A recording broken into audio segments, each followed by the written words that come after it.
સવારની ચા બની રહી છે અને સવારનું કામ પણ થઈ રહ્યું છે. સવારમાં આપણે એટલું બધું કામ હોય ને ફ્રેન્ડ્સ કે આપણને બિલકુલ કંઈ ટાઈમ જ નથી મળતો. રૂટિન સવારથી ચાલુ થઈ જાય. ઘર સાફ થઈ ગયું છે. હવે હું બપોરના લંચની તૈયારી કરી રહી છું. આજે દાળ ભાત અને ટિંડોરાનું શાક બનાવવાની છું. સાથે રોટલી તો ખરી જ. ટિંડોરાનું શાક હું આવી રીતે બનાવું છું. જે આપણે ટીંડી ભુજિયા બનાવતા હોય ને એ રીતે આપણે ટિંડોરાનું શાક બનાવવાનું છે.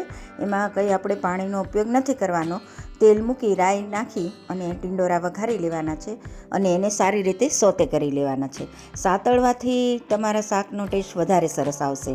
અને અંદર સ્વાદ અનુસાર મીઠું, મરચું, હળદર, ટમેટાં, ધાણા જીરું આ બધું નાખી અને એને કૂક કરી લેવાનું છે. બસ સિમ્પલ અને સાદું છતાં પણ ટેસ્ટી આવું શાક આ બને છે. અમે બપોરે બધા સાથે બેસીને લંચ કરી લઈશું. અને આજે તો ફ્રેન્ડ્સ અમારે સાંજે મેરેજમાં જવાનું છે એટલે અમે મેરેજમાં જવા અત્યારે નીકળી ગયા છીએ.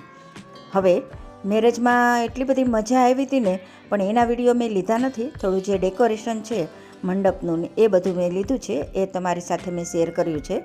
તમને જો કેવું લાગ્યું ને એ મને જરૂરથી કોમેન્ટ સેક્શનમાં બતાવજો. અને આ મારો નાનો વિડીયો જો તમને પસંદ આવ્યો હોય ને તો લાઇક, શેર અને સબસ્ક્રાઈબ કરવાનું તો જરા પણ ન ભૂલશો હો. અને અમે સાંજે ત્યાં ડિનર કર્યું. ડિનરમાં પણ ખૂબ જ સરસ જમવાનું હતું. મઠ્ઠો, ઢોકળા, પંજાબી આ બધું જમવાની ખૂબ જ મજા આવી. ડિનર કર્યા પછી અમે થોડીક વાર ત્યાં બેઠા અને પછી અમે રિટર્ન થઈ ગયા. મેરેજમાં તો ફ્રેન્ડ્સ બહુ મજા આવે હો. હવે હું તમને મળીશ મસ્ત મજાના નવા વિડીયોની સાથે. Bye bye.